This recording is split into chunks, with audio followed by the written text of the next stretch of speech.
Hello everyone. लोक प्रशासन के यूट्यूब चैनल में आपका वेलकम करता हूं। दोस्तों, हम पढ़ रहे हैं पब्लिक एडमिनिस्ट्रेशन। उसका सेकंड टॉपिक है, सेकंड यूनिट है लोक प्रशासन का विकास। देखिए, इससे पहले वीडियो में पढ़ा था हमने लोक प्रशासन का अर्थ, विशेषता, परिभाषा, अक्षेत्र और प्रकृति के बारे में। इस वीडियो में पढ़ेंगे हम लोक प्रशासन का विकास। लोक प्रशासन का विकास कैसे हुआ या इवोल्यूशन ऑफ पब्लिक एडमिनिस्ट्रेशन। दोस्तों, यदि आप चैनल पर फर्स्ट टाइम हो तो सबसे पहले चैनल को सब्सक्राइब कीजिए ताकि नए नए नोटिफिकेशन और हमारी वीडियोज़ समय समय पर आपको मिलते रहे। दोस्तों, वीडियो को शुरू से लेकर अंत तक देखना है। ये वीडियो आपके लिए काफ़ी फ़ायदेमंद होने वाली है। यदि आप यूजीसी नेट, जेआरएफ या फिर यूपीएससी या आरपीएससी या किसी भी पीसीएस की तैयारी कर रहे हैं तो आपके लिए ये वीडियो काफ़ी फ़ायदेमंद है। देखिए, स्टार्ट करते हैं लोक प्रशासन का विकास।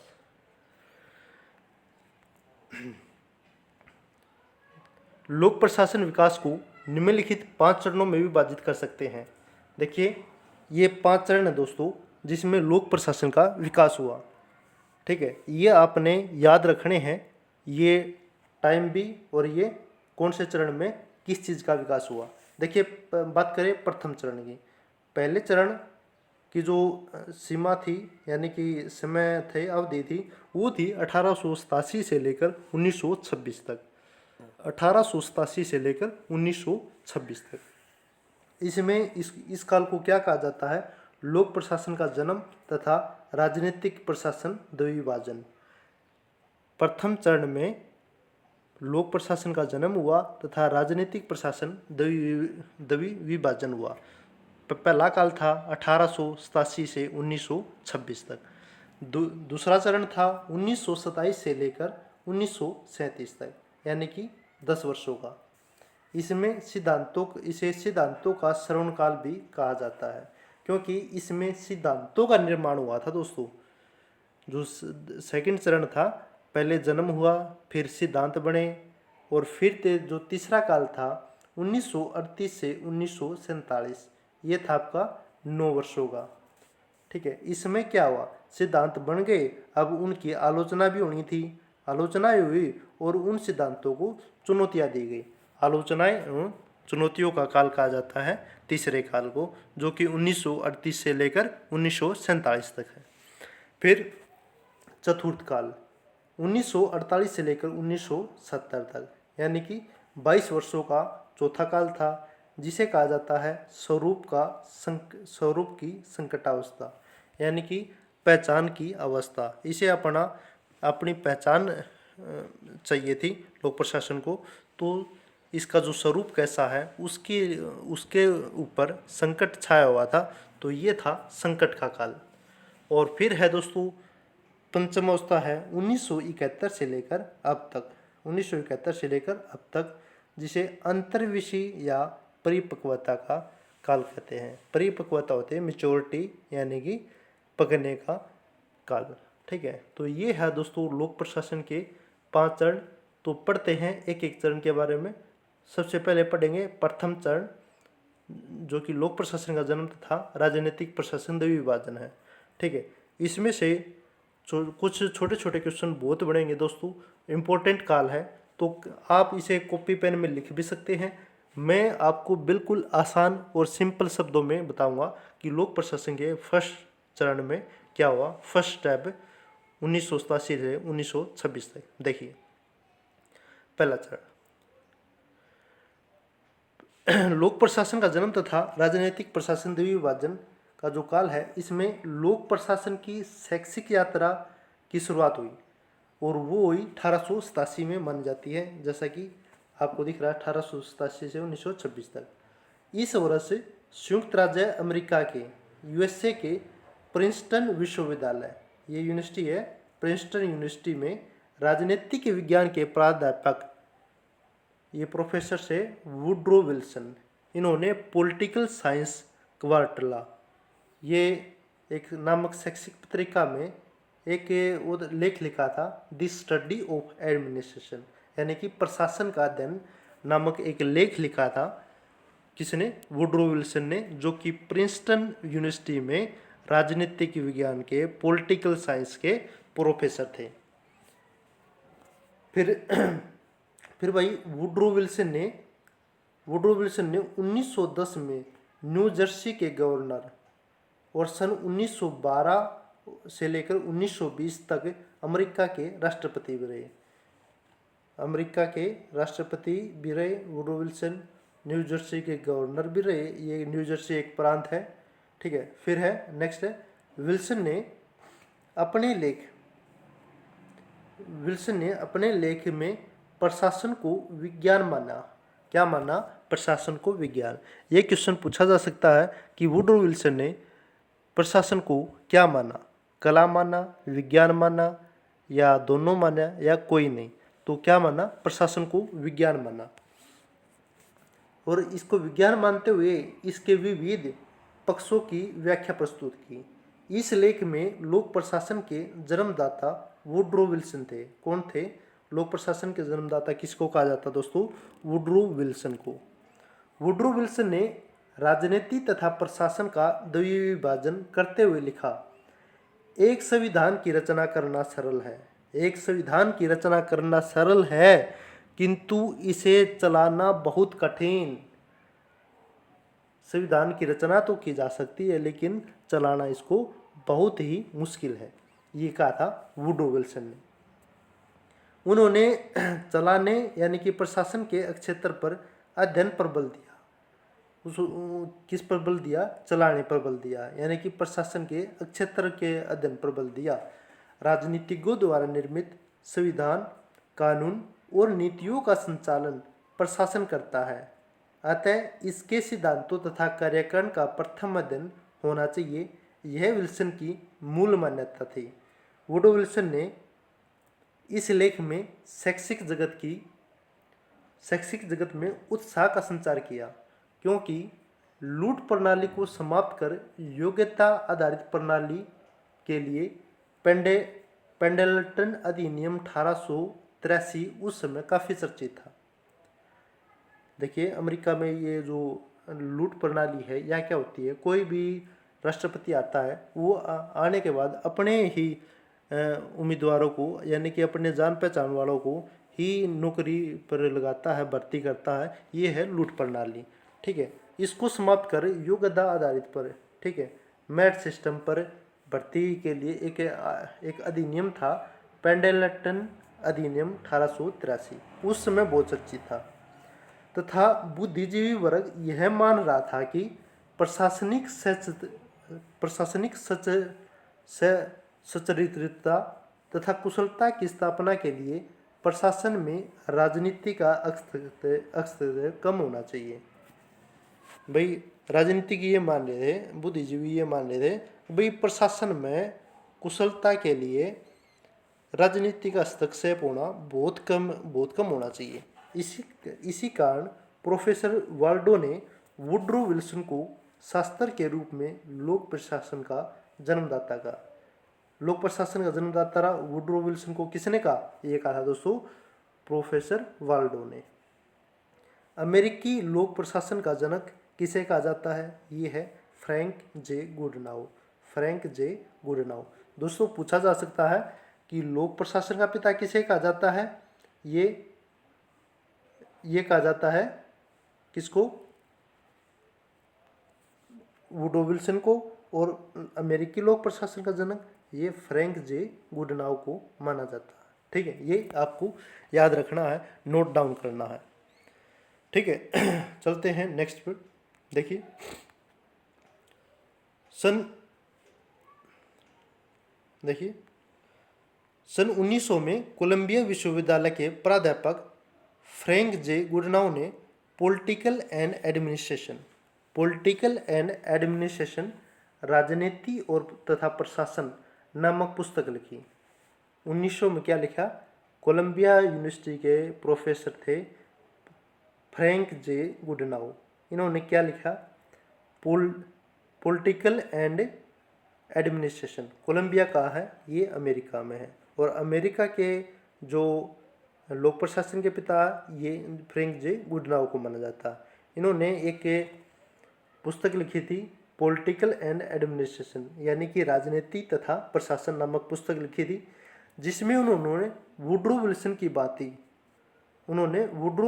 बात ही प्रशासन और राजनीति का द्विविभाजन करते हुए तर्क दिया कि राजनीति राज्य इच्छा को प्रतिपादित करती है, जबकि प्रशासन इस इच्छा या नीतियों के क्रियान्वयन से संबंधित है। इन्होंने क्या लिखा कि राजनीति राज्य इच्छा को प्रतिपादित करती है, राजनीति राज्य इच्छा को बनाती है, जबकि प्रशासन इस इच्छा और नीतियों के क्रियान्वयन से संबंधित है, उनको लागू करता है। क्रियान्वयन होता है लागू करना, नीतियों को लागू कौन करता है? प्रशासन। प्रशासनिक कुशलता तथा राजनीतिक सुधारों में उस काल में संयुक्त राज्य अमेरिका स्वाभाविक रूप से लोक प्रशासन के अध्ययन तथा अनुसंधान की ओर रुचि जागृत हुई।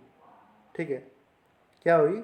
उस समय लोक प्रशासन के अध्ययन के प्रति लोगों में जागृति हुई। शीघ्र ही अमेरिकी विश्वविद्यालयों के राजनीतिक विज्ञान विभागों में लोक प्रशासन एक लोकप्रिय अध्ययन क्षेत्र बन गया। इसी बीच 1914 में अमेरिकी राजनीति विज्ञान संघ द्वारा, ये याद रखना अपने, अमेरिकी राजनीति विज्ञान संघ द्वारा 1914 में प्रकाशित एक रिपोर्ट में इस बात पर बल दिया कि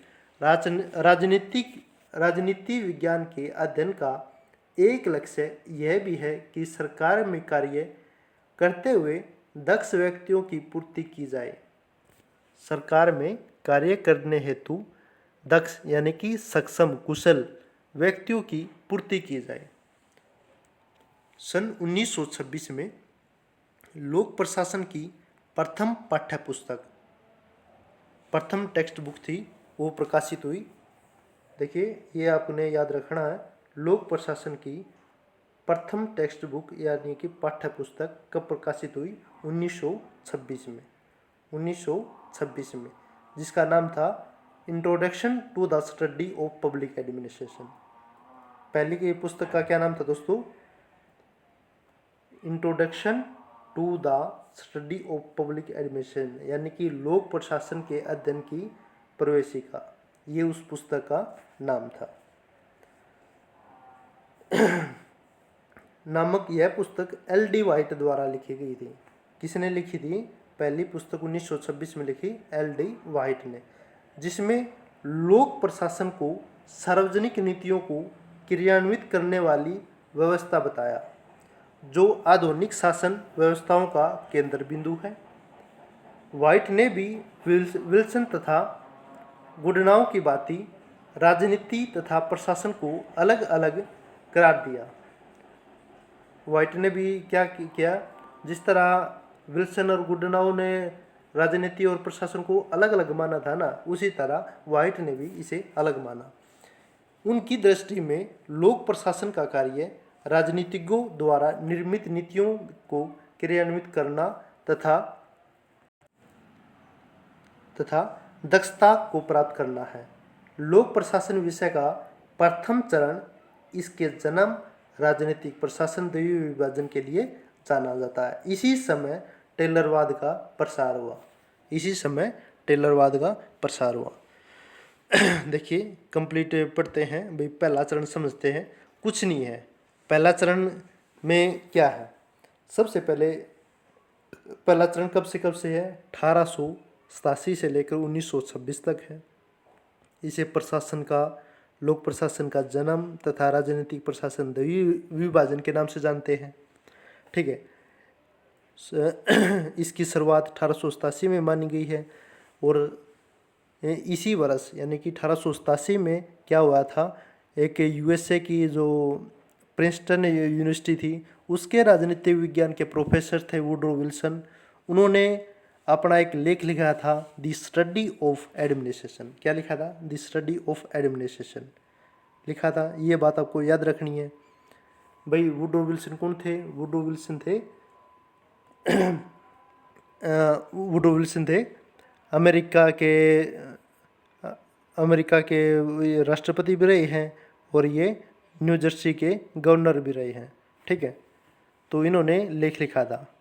फिर उसके बाद जो वो है वो जे गुडनाउ हुए। ठीक है, उन्होंने भी एक पुस्तक लिखी थी। उस पुस्तक का नाम था पॉलिटिक्स एंड एडमिनिस्ट्रेशन। क्या था? कोलंबिया विश्वविद्यालय के प्रोफेसर थे। 1900 में बुक लिखी थी उन्हें, पॉलिटिक्स एंड एडमिनिस्ट्रेशन, राजनीतिक तथा प्रशासन। उसके बाद आए कौन? LD White. इन्होंने किस पुस्तक लिखी थी? 1926 में, the introduction to the study of public administration. ये आपको याद रखनी है 3 नाम। ठीक है, Woodrow Wilson, Frank J Goodnow और तीसरा था LD वाइट। ठीक है, इन्होंने प्रमुख योगदान दिया। चलते हैं इसके द्वितीय चरण पर। दूसरा चरण देखिए, द्वितीय चरण का जो कार्यकाल था वो था 1927 से लेकर 1937 तक। इसे किस नाम से जाना जाता है? सिद्धांतों का श्रवण काल। सिद्धांतों का श्रवण काल, क्योंकि इसमें सिद्धांतों का निर्माण हुआ था। देखिए, लोक प्रशासन को एक पृथक यानी कि अलग वैज्ञानिक विषय के रूप में समर्पित करने के लिए मान्य सिद्धांतों की आवश्यकता थी। भाई लोक प्रशासन अलग बनाने खातर एक उसके लिए सिद्धांत चाहिए थे, मान्यता प्राप्त सिद्धांत। तो द्वितीय चरण के 10 वर्षों में, ये 10 वर्ष थे 1927 से 1937 तक, 10 वर्षों में लोक प्रशासन को यह सब प्राप्त हुआ। लोक प्रशासन के श्रवण युग के नाम से प्रसिद्ध इस काल में 1927 में FWF विलोबी की पुस्तक थी, the principle of public administration. दोस्तों, लोक प्रशासन का श्रवण काल किसे कहा जाता है? द्वितीय चरण को। ये आपको याद रखना है। लोक प्रशासन के द्वितीय चरण को लोक प्रशासन का श्रवण युग सबसे अच्छा युग माना जाता है। 1927 में विलोबी द्वारा एक पुस्तक लिखी गई थी, प्रिंसिपल ऑफ पब्लिक एडमिनिस्ट्रेशन, यानी कि लोक प्रशासन के सिद्धांत।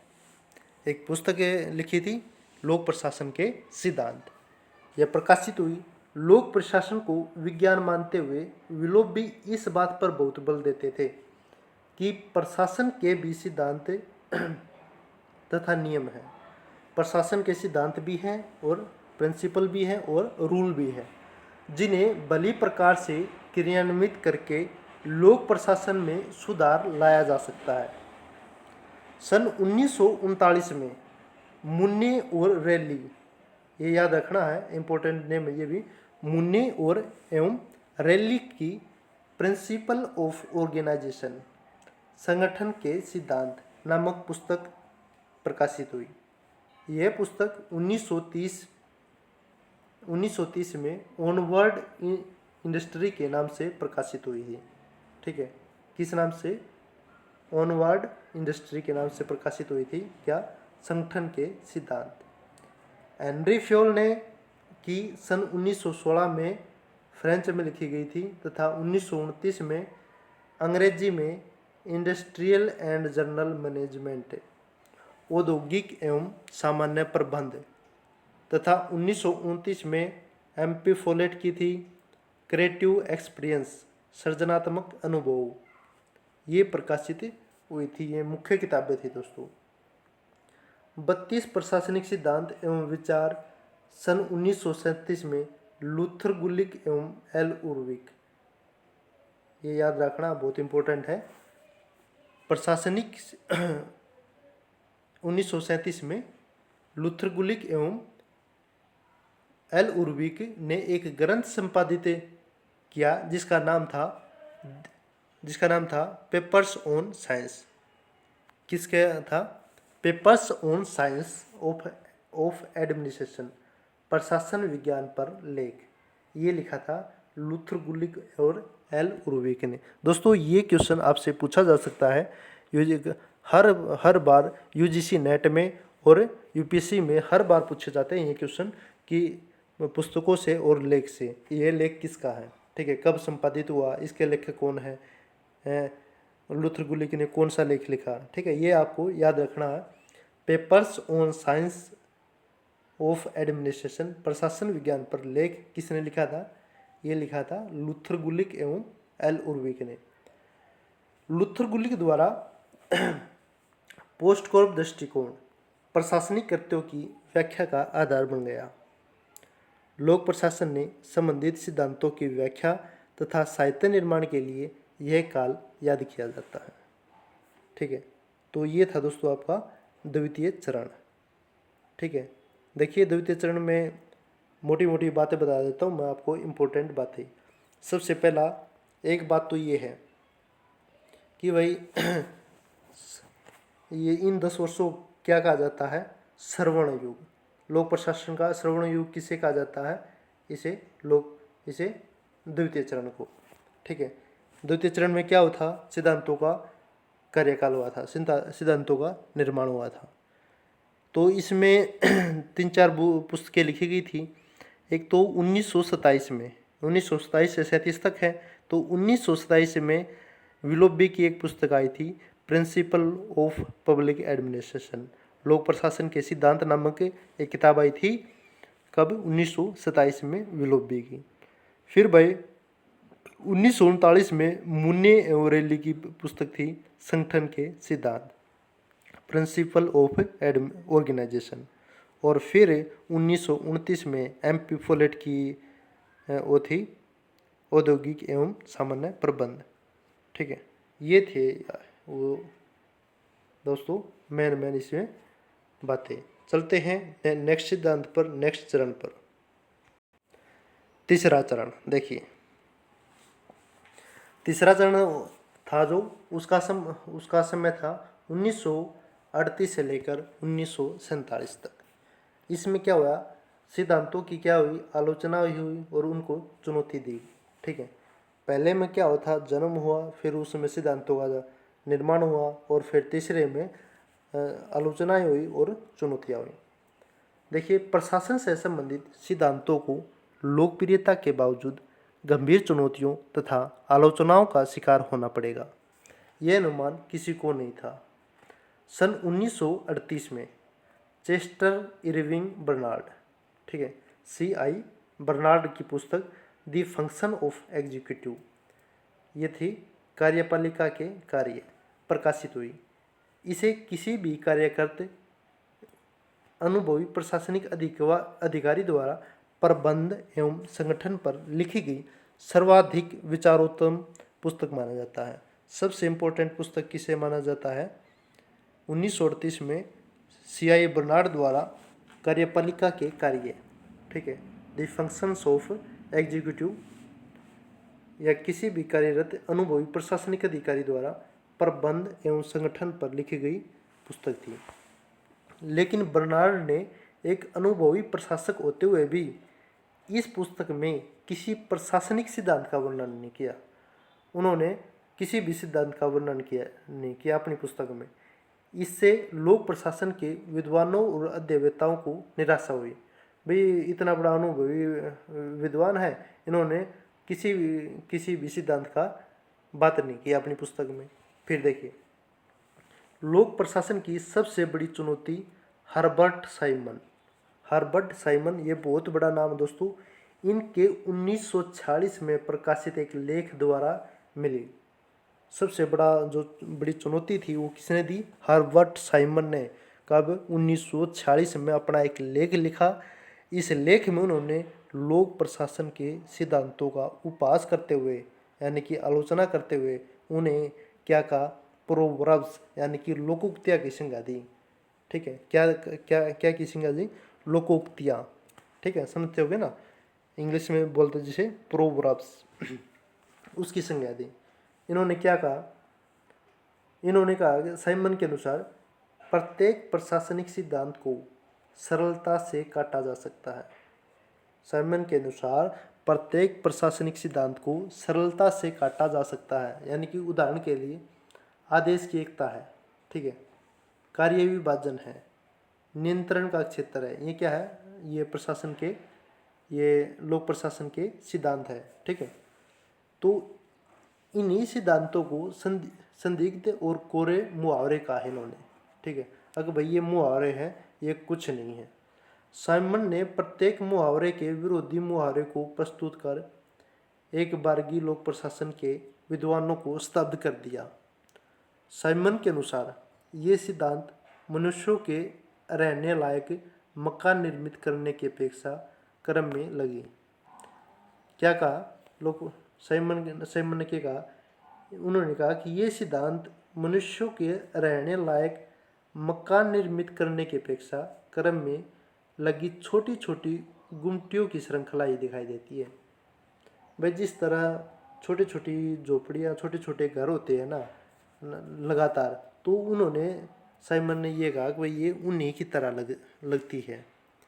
सन 1947 में हर्बर्ट साइमन ने अपनी चर्चित पुस्तक जिसका नाम था एडमिनिस्ट्रेटिव बिहेवियर, यानी कि प्रशासनिक व्यवहार, a study of decision making process in administration organisation, इन्होंने 1947 में एक किताब लिखी थी जिसका नाम था प्रशासनिक व्यवहार, प्रशासनिक संगठन के निर्माण प्रक्रिया का एक अध्ययन।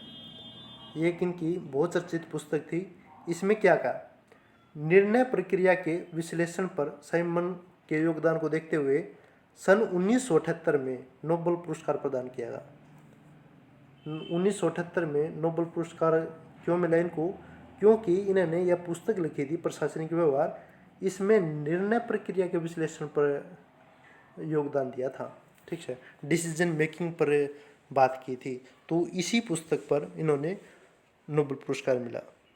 सन 1947 में रॉबर्ट डाहल द्वारा लिखित पुस्तक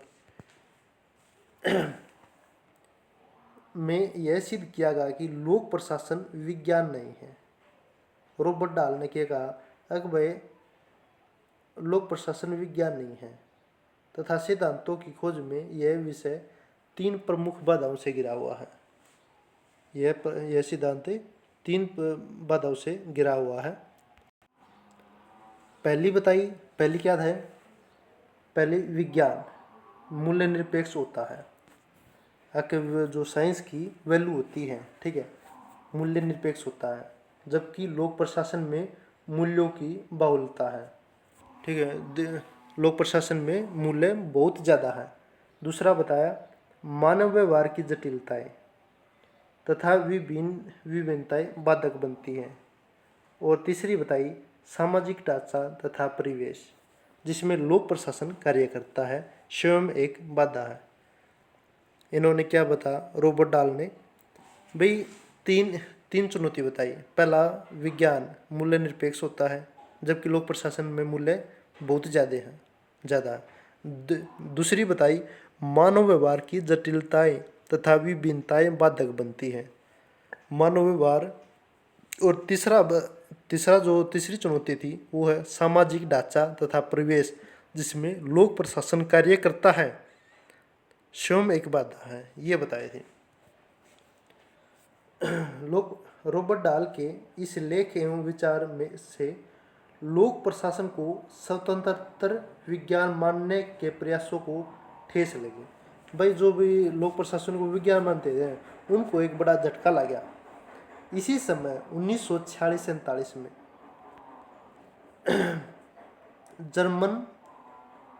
जर्मन समाजशास्त्री थे मैक्स वेबर, उनके साहित्य में अंग्रेजी में अनुवाद हुआ नौकरशाही तथा आदर्श प्रारूप के संबंध में। वेबर के विचारों में शैक्षिक जगत में उथल पुथल मचा दी, लेकिन लोक प्रशासन विषय के समक्ष उपस्थित चुनौतियां बढ़ती ही चली गई। आर्थोन प्रयोगों के बाद लोकप्रिय हुई मानव संबंध विचारधारा ये किसकी है, और आर्थोन प्रयोग ये किसका है, ये हर्बर्ट साइमन की है। ठीक है, ये आर्थोन प्रयोगों के बाद लोकप्रिय हुई मानव संबंध विचारधारा ने भी लोक प्रशासन के परंपरागत दृष्टिकोण को ध्वस्त कर चुनौती पैदा कर दी।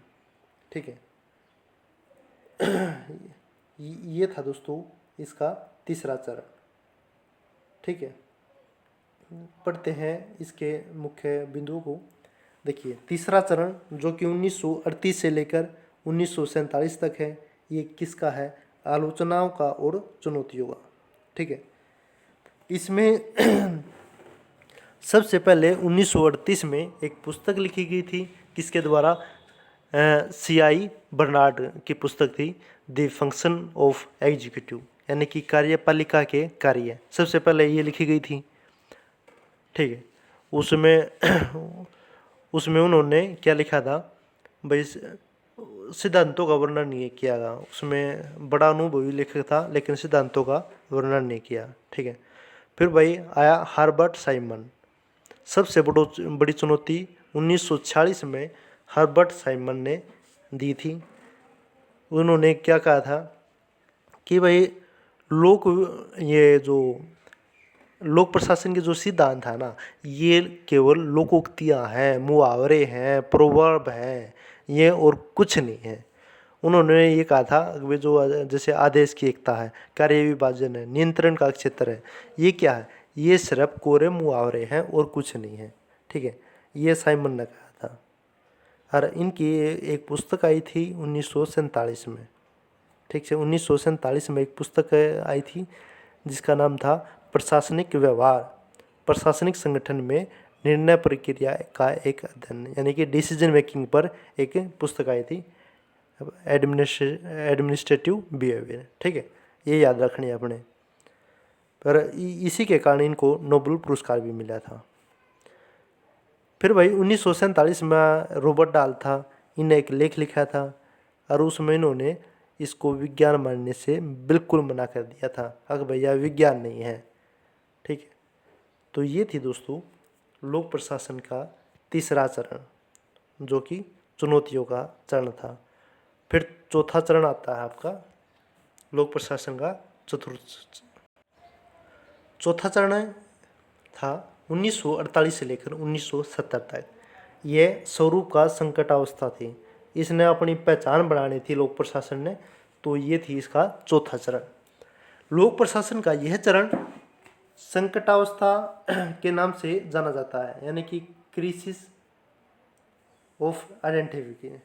ठीक है, ये इस नाम से जाना जाता है। इसलिए जाना जाता है क्योंकि इस चरण में लोक प्रशासन विषय का अस्तित्व ही खतरे में पड़ गया था। इस विषय के सामने उपस्थित चुनौतियां तथा नित्य प्रति हो रही आलोचनाएं ही बौछारें तीर हो रही थी। भाई चुनौती और बहुत तेज हो रही थी। ठीक है, इस कारण ये क्या हुआ था, बहुत इसके सामने संकट आ गया था। तो जबकि बचाव पक्ष सुदृढ़ नहीं था, बचाव पक्ष था वो कठोर नहीं था। लोक प्रशासन की शास्त्रीय या परंपरागत विचारधारा अविश्वसनीय सिद्ध हो रही थी। इसी चरण में तुलनात्मक लोक प्रशासन क्या है? इसी चरण में तुलनात्मक लोक प्रशासन तथा विकास प्रशासन का उदय हुआ। भाई क्या है, लोक प्रशासन अपनी विश्वसनीयता खो रहा था, ये सिद्ध नहीं कर पाया था। ठीक है, तो इसी चरण में क्या हुआ, तुलनात्मक लोक प्रशासन जिसे कंपैरेटिव पब्लिक एडमिनिस्ट्रेशन CPA बोलते हैं, और विकास प्रशासन डेवलपमेंट एडमिनिस्ट्रेशन, इसकी अवधारणाएं स्टार्ट हुई। संकट के इस चरण में कुछ विद्वान लोक प्रशासन से पुनः राजनीति विज्ञान की ओर आ गए, क्योंकि लोक प्रशासन विषय का उद्गम राजनीतिक विज्ञान से अलग होकर ही हुआ था। धीरे धीरे राजनीतिक विज्ञान में लोक प्रशासन की उपादेयता कम हो गई, राजनीतिक विज्ञान में लोक प्रशासन की वैल्यू कम हो गई तथा लोक प्रशासन को अपना अस्तित्व बनाए रखने के लिए नए विकल्पों की खोज करनी पड़ी। इसी चरण में लोक प्रशासन तथा व्यापार प्रबंध विषयों ने मिलकर प्रशासनिक विज्ञान यानी कि एडमिनिस्ट्रेशन साइंस की उत्पत्ति हुई।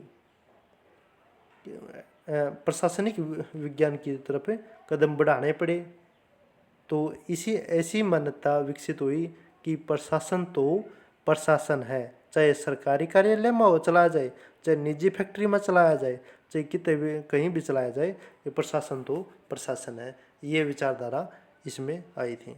देखिए चतुर्थ काल को पढ़ेंगे, एक बार रिवीजन करते हैं। चतुर्थ काल भाई स्वरूप की संकट की अवस्था थी, इसके सामने बहुत चुनौतियाँ थी, बोछा आलोचनाओं की बौछार बहुत तेज हुई, ठीक है।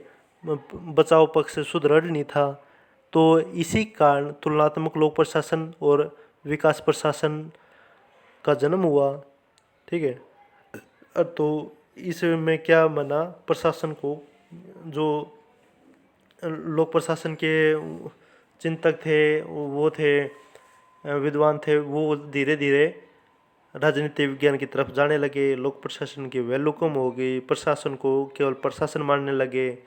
पहले प्रशासन को विज्ञान माना था, ठीक है। उन्होंने माना कि भाई प्रशासन तो प्रशासन है, चाहे वो निजी है चाहे लोक प्रशासन है, ठीक है। चाहे फैक्ट्री चलाए, चाहे उद्योग धंधा चलाए, कुछ भी चलाए, प्रशासन तो प्रशासन है। अब है नेक्स्ट और आखिरी काल, पांचवा काल, जिसे हम नाम देते हैं, जिसका स्टार्ट 1971 से स्टार्ट होता है। अंतर्विषय तथा परिपक्वता काल।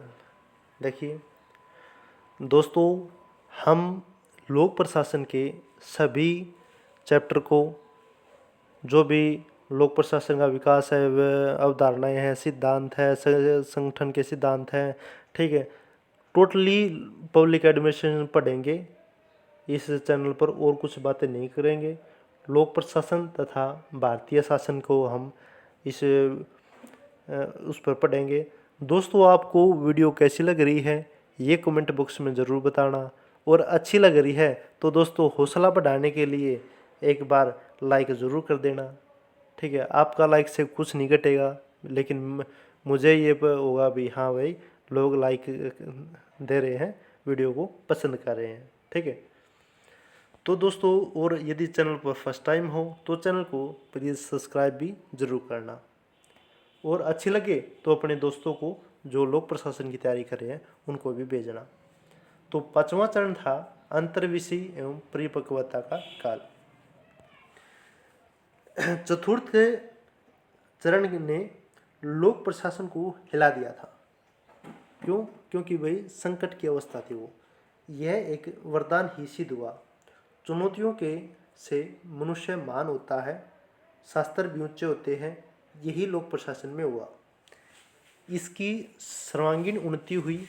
अनेक शास्त्रों के विज्ञान लोक प्रशासन के क्षेत्र में आए और इसकी सेवा करने लगे। अर्थशास्त्र, मनोविज्ञान, समाजशास्त्र, एंथ्रोपोलॉजी होते हैं, मानव का अध्ययन होता है, जिसमें मानव अध्ययन विज्ञान बोल सकते हो उसे, आदि शास्त्रों के विज्ञान इस विषय में रुचि लेने लगे। राजनीति शास्त्र के विद्यार्थी तो सदैव से ही लोक प्रशासन में रुचि लेते रहे।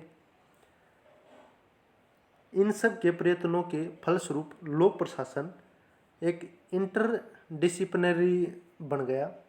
समाजशास्त्रों में यदि कोई विषय सबसे अधिक अंतर्विषयी था तो वह था लोक प्रशासन। तुलनात्मक लोक प्रशासन, विकास प्रशासन का प्रादुर्भाव भी नहीं बुलाए जाने वाली थी। अभी तक लोक प्रशासन में पश्चिमी देशों का ही अध्ययन होता रहा है। लोक प्रशासन संस्कृतिबद्ध तो है ही, यह आवश्यक था कि लोक प्रशासन में शोध कार्य अफ्रीकी तथा एशिया के देशों में भी हो, जहाँ की संस्कृति दूसरों से भिन्न है। लोक प्रशासन एक संस्कृति के घेरे से निकलकर अन्य संस्कृतियों की ओर चला आया। तो ये था भाई दोस्तों लोक प्रशासन की पांचवा चरण, जो कि 1971 से लेकर अब तक है, यानी कि परिपक्वता की अवस्था। तो दोस्तों ये थी हमारी लोक प्रशासन के विकास की छोटी सी यात्रा। आपको ये वीडियो कैसी लगी दोस्तों, कमेंट बॉक्स में ज़रूर बताना। वीडियो अच्छी लगी तो लाइक अभी करना, ठीक है। और दोस्तों बने रहिए इसी तरह, देते रहिए प्यार। Thank you.